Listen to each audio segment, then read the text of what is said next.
I'm going to show you some flowers that are blooming right now, both herbaceous and shrubs, in the gravel garden at the end of June. Hello, I'm Rosie Hardy. This is Rosie Hardy Gardening. If you enjoy this video, please leave a like and leave a comment below. Now, in this little collection here, the dominant plant is this fantastic Lathyrus, Lathyrus latifolius, and it is a wonderful scrambling plant, and I allow it to scramble.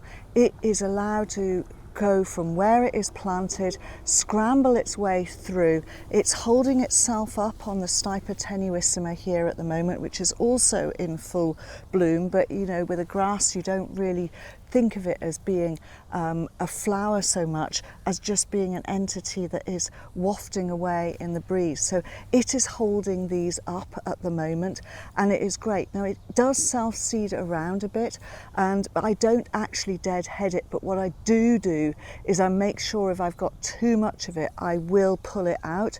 I find it not too difficult to pull out. So sometimes it's scrambling up high, going over itself or going up over bigger plants, or it's coming along the ground, and I just allow it to meander out, because here in the gravel garden it has got space to be able to do that.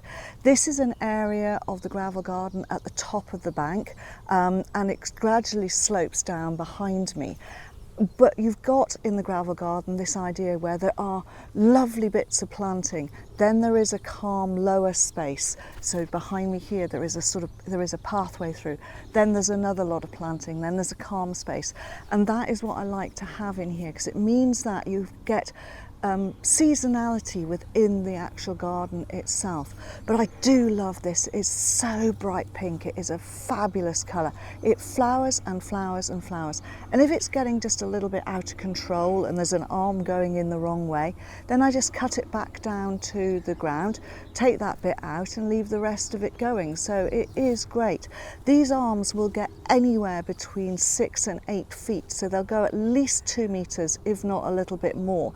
So the actual plant it's growing from is a lot further in that direction, and then it's coming out here and you're getting this fabulous flower on here. So this will just keep on going and keep on going right the way through till the autumn, which is great. And as I say, it's tumbling over the top of this beautiful Stipa tenuissima, which is wafting in the breeze. Some of them are quite close together, again self-seeding, and these ones again, if I've got too many, I pull them out and then I just let them go on.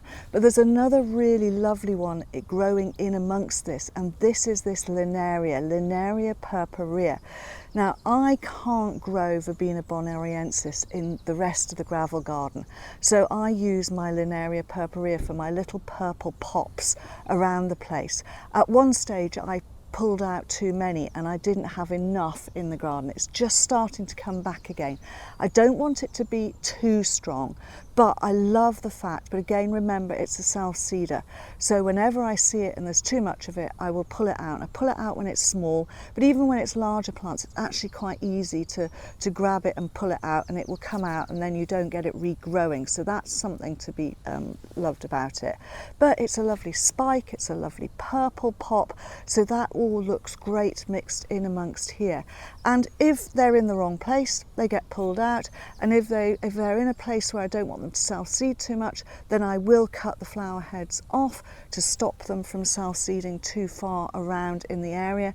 But in the spring, you know, when you see the seedlings coming up, you can just thin them out as and when you want and have the patches of them where you want them to be. So although this looks as though it's very random, it's actually random and it's kept under control, because if I see things that I've got too many of, I'll thin them out. Just thin them out enough for them to still look as though they're a natural clump. And that's the art of something like the gravel garden when you've got self-seeders in there, is just keeping an eye on the self-seeders and making sure that they aren't overdoing all of the crop. So that is you know, sort of the main thing that I do here in the gravel garden. But this is a lovely collection. You've got this beautiful purple spike coming up through here. You've got this wonderful pink of the Lathyrus and the lovely soft airiness of the Stipa tenuissima. In this little section of my gravel garden, we have got some self-seeders and some other plants which I really enjoy having here. Now, as I said, what happens within the gravel garden is that you'll have patches of it which are looking fantastic, full of flower, really looking great. Then you'll have some calm places where the gravel has only got a little bit of self-seeders that have gone over, gives you a little bit of calm and flatness, and plants that have gone over which are just holding their own, looking like nice green shrubbery. And then you'll get other patches which suddenly erupt, coming out with things, and I like that. So you've got this billowiness right the way through the gravel garden, and patches where it looks a little bit bare. But you've got to have a bit of breathing space, especially in a gravel garden, because you've got to be able to get through it apart from anything else. And this is a very hot area here, so that is something that is have to work with. But the gravel does hold the moisture down underneath, and the plants that are here love it. So I have got Daucus carota here. Now, this is a new introduction. I introduced this into the gravel garden 3 years ago, and boy has it enjoyed it. It grows brilliantly well along the edge of the gravel there, and then every now and again some have decided to come into the centre of the ground. I don't mind that. They're only annuals, so they will be in a different place next time. I will probably thin them out a little bit more next year, because in some places they're being a little bit dominant. But I do love this structure, so I've got a couple of them just here, and there are some more babies coming up as well. But once they have finished, I will pull them out, because I don't want them to dominate the area when I've got lovely things like the Anisodontea, which is a new planting. This was planted last autumn, so this has done really well. It was just a young small plant, and it's growing up, so it's got to get bigger, but I'm quite happy for it to stay slightly smaller. In fact, I may end up pruning this one and keeping it lower anyway. But the Anisodontea El Rayo is really beautiful. It's got these lovely big mallow pink flowers, and it's virtually there's never a month in the year when it hasn't actually got some flower on it, which is brilliant, and that's really fantastic. So these two go well together. You've got the big head, so you know the Daucus carota, it's got this lovely white flat head, and then once it finishes it goes up almost like a glass, and it holds itself. And the amount of insects, this is the beauty of this one, is that it is such an insect attractant, so it's really good for the wildlife, and that is what I really enjoy having in the garden. And then scrambling through here, there's a lovely grey foliage winding its way up anything that it can find. It's even gone up the carrot here, and this is a pink Convolvulus. This is Convolvulus altissima, and it is a really fabulous thing. It loves dry areas, and it started off being planted over there, about 2 meters in that direction, and then it just meanders, and it's not something that carpets. It'll come, and when it finds a nice spot, up it comes and it winds itself around things. So it's not too much of a nuisance, and it actually fits in with a garden like this because it can just meander its way. And some years it's growing more in one direction, other years in another direction. And that's what I love about this. You're not always going to have exactly the same look in this garden at the same time of the year, or in years and years go by, because there will be self-seeders that do really, really well, and then the following year they won't do so well. So as I say, this year the carrot has done really well. It may not do as well next year, or I may decide that I don't want as much of it. So that is something. There's also a little bit of yellow in here, and this is a little buttercup. Now this is not a creeping buttercup, but I don't mind. It can just sit in here and be fine. And then behind me there is a beautiful yellow, green yellow that you can see, which is a mound there of a fabulous Euphorbia. Now, that Euphorbia there is Euphorbia Abbey Dore. Abbey Dore is a clump forming Euphorbia. It doesn't get very tall. It is late season flowering, so it's out now. The big Euphorbias, I am just cutting the heads off. So that one there is looking stunning. It's really, really beautiful. It has grey foliage. It's not, as I say, it's not too big, but it just stands out by itself. And so I've just got the odd pop of yellow here and there in the garden, which I love. It really looks good. So This is another lot of stuff that's blooming and looking really great at the moment. The beautiful Anisodontea, the Daucus carota, the Convolvulus there, and that fabulous, beautiful Euphorbia, which is down there, which I don't have to do a lot to because it's in flower for such a long time through the summer, and then it goes beautiful autumn colour, and I leave it there through the winter, and quite often I don't even have to do much cutting back on it. So I do like a plant you don't have to do a lot to. Technically speaking, you would say that hydrangeas should not grow in a full sunny position and somewhere which has got virtually no soil or anything else. But in this case, these do really well. Now, in the early part of the morning, they are shaded. Then during the rest of the day, they have full sun. And then in the evening time, they then get shade because there are trees behind here. So they aren't getting the intense sun for the whole of the day, but they are getting it for quite a long time. Now, the thing with this bit of the gravel garden is that the gravel garden starts slightly higher at the far end and comes downhill here.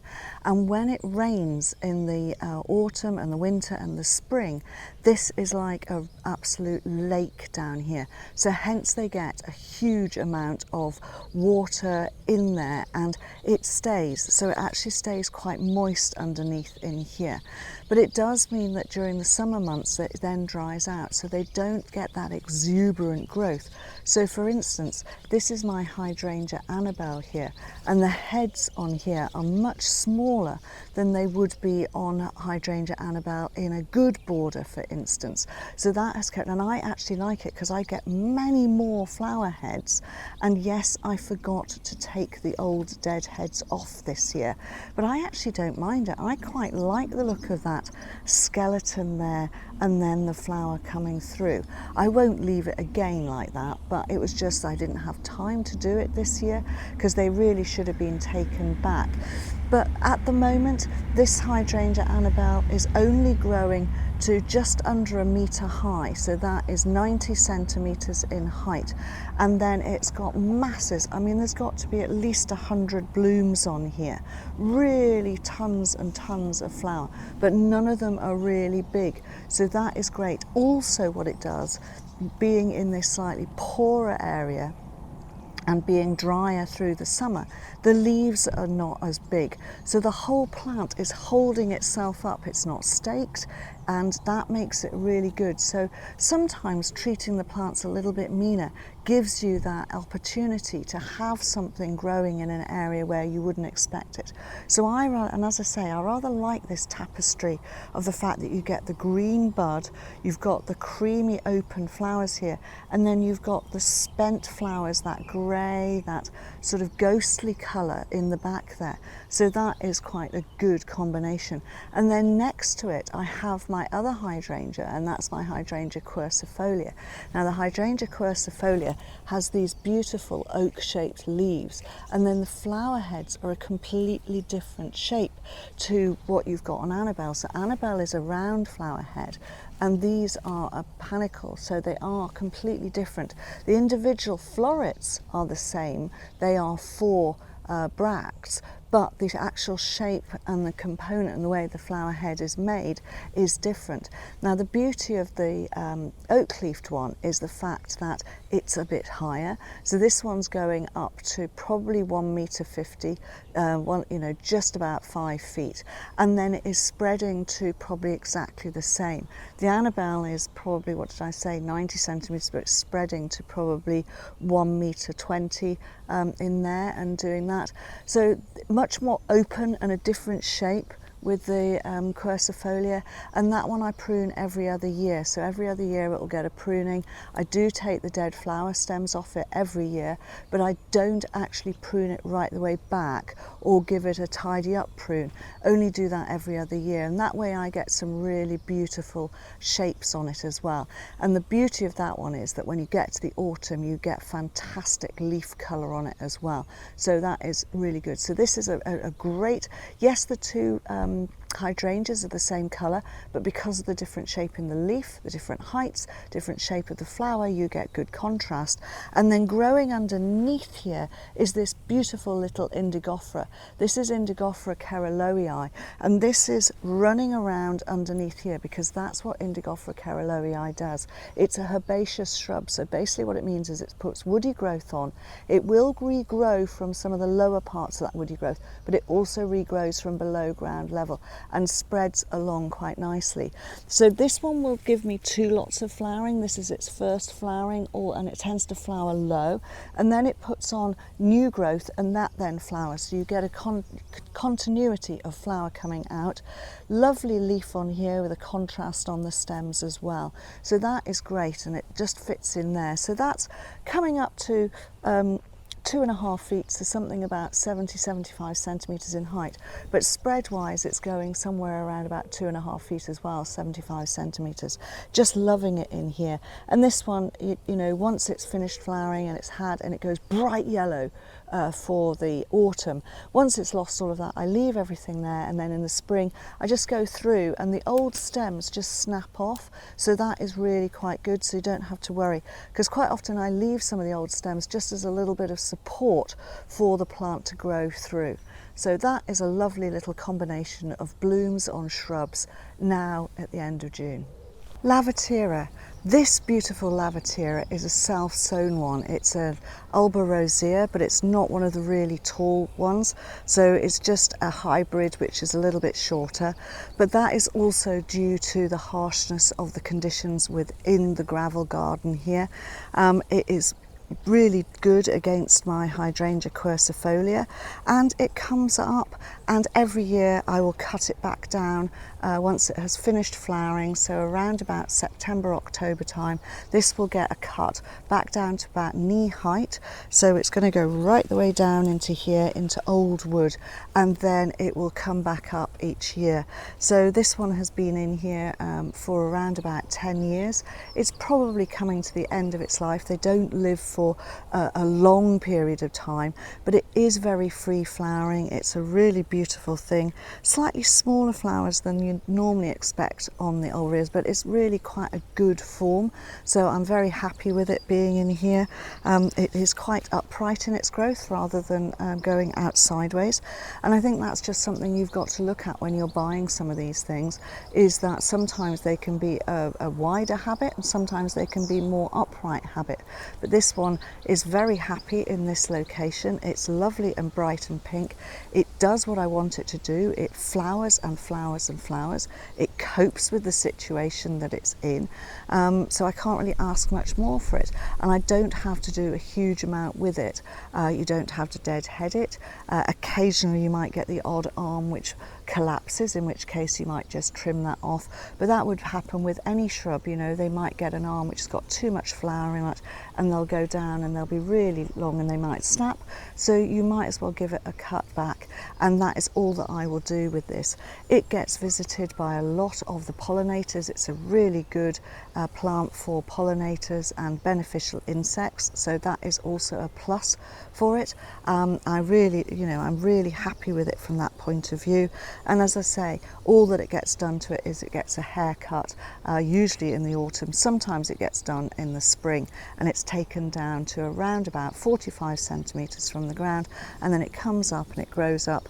Well, it's just above my height here, so it is somewhere around about the 1m50, 1m80, and that is really good. I mean, it can get a little bit taller, but really cracking plant for right the way through the summer months. So it's a forgotten shrub. We used to have a lot of Lavatera in people's gardens, a lot were being sold by the nurseries, but this is one of those ones which I think is going to come into its own with this hot weather, and it can cope with the wet winters as well. So it's a little bit of a plus towards the Lavatera again. I think they're great plants, and you know, they flower away so brilliantly. If you want to watch another video of mine, YouTube thinks this one is perfect for you.